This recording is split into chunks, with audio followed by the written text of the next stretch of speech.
大家好，我是 Jenny。最近呢，我就是有点游戏不知道要玩什么，所以呢，我后来决定我要来挑战，算挑战免费游戏排行里 iOS 系统里面的1到200名的游戏，我都要全部玩过。然后后面我会说个心得评价，就是觉得这些游戏对我来说到底之后还会不会继续玩。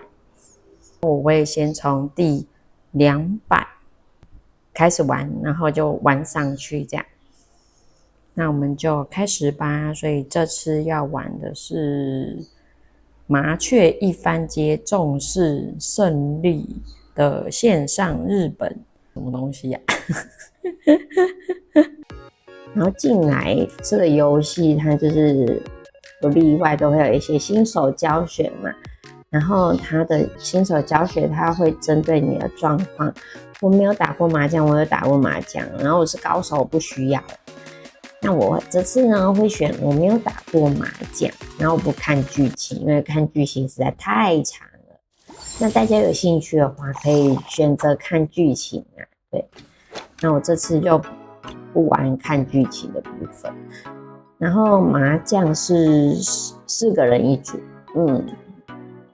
就是很基本的教学，然后教你说麻将组成啊，它是怎么组成，有字牌啊，有竖牌，然后这是就有4个筒锁，就有8个锁，然后教你这些就是麻将有哪一些牌这样，然后还有一些小提醒。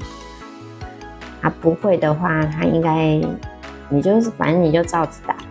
之后不会的话，应该还会有可以去看的地方这样。然后新手教学完之后就可以来打，他前面新手教学都会让你先赢。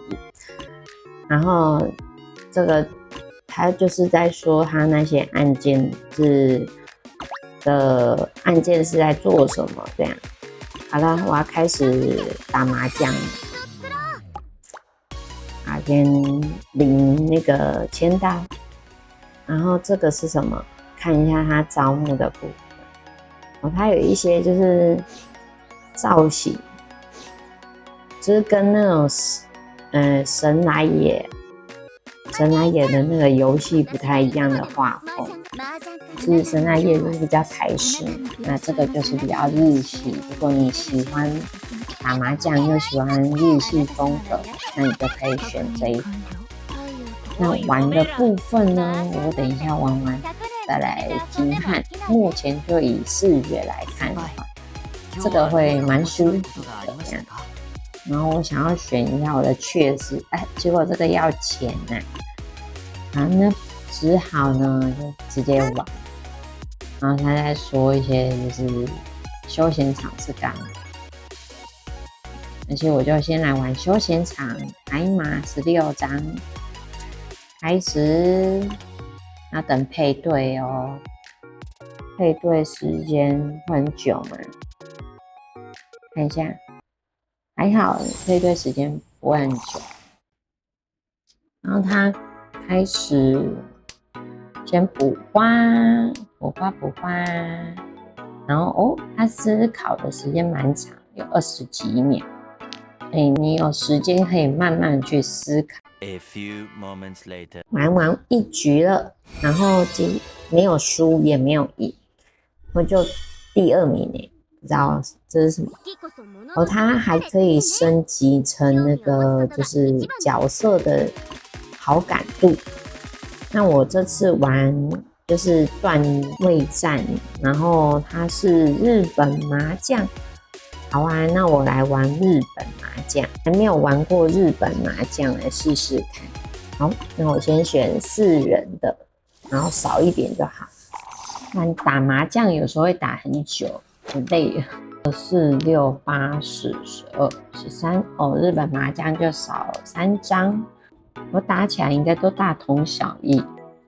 然后目前牌看起来还不错就是可以等停牌了。然后他麻将的背景音乐也蛮舒服，是很轻松的音乐。那我先玩一下。A few moments later. 哦，粒子跑出来，粒子不知道什么，然后叫我选一张牌，选7好了。我感觉应该是类似听牌，它那个背景音乐开始变换变成比较紧张那样，快速比较紧张。自摸哇，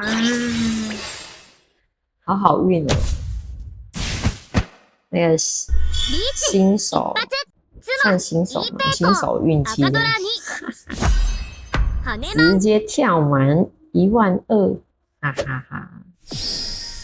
本来输的，结果现在赚了，玩到最后变第1名。这奖励不知道是可以干嘛。哇，直接升级第3了，耶！然后好感度直接升25。那我这次来玩玩看3人，那配对上都蛮快的，没有等太久。3人也可以玩哦。然后玩到最后，我是第2名就是没输也没赢。所以目前玩起来觉得这个游戏还不错。本来想说麻将游戏就都这样嘛，就刚本来要玩30分，不小心玩到1小时，会抽不了身，忍不住。所以这个游戏我觉得是可以下载，对我来说我还会再继续玩。只是它的那个就是档案大小也比较大，然后我自己猜测可能是它人物画质的关系，还是说它游戏内容，我也不知道。因为你看它的那个游戏的动作，人物动作都蛮顺畅，虽然是一个麻将游戏，就是你在跑的时候可能不需要一些人物跑，但是我在玩游戏的过程还蛮顺的，不会说当掉什么的，所以大家可以斟酌一下哦。那我们下个游戏再见，拜拜。